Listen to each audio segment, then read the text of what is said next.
तो हेलो नमस्ते प्रणाम भाई बहनों, आप सब वीडियो पूरा देखिए। आइए एक ऐसा सोहर सुनाते हैं आप सबको जिससे अच्छा लगेगा, बहुत खुशी मिलेगी आप सबको ये सोहर सुन के। आइए चलिए सुना रहे हैं आप सबको ये सोहर, बहुत अच्छा सोहर है।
उनके जाना में हो बेटौना, उनके जाना में हो बेटौना, उनके जाना में हो बेटे।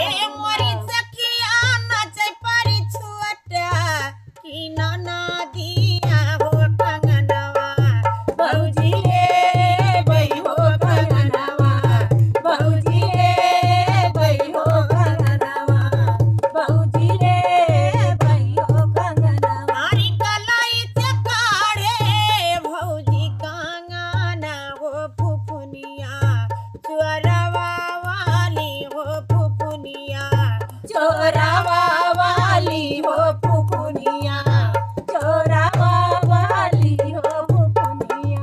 ए ननदा ना बाट हाथे के कंगना हो कंगनवा, ननदा चुअरा लई गए कंगनवा, ननदा चुअरा लई गए कंगनवा, ननदा चुअरा लई गए कंगनवा।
कंगाना हो सवतिया कोई के जाना में हो सवतिया कोई के जाना में हो सवतिया पैरा सत पातारो कंगाना हो सवतिया कोई के जाना में हो सवतिया कोई के जाना में हो सवतिया हरी अच्छा जी ने जानियो बड़ कौ भाऊ जी तोहरी नाना दागा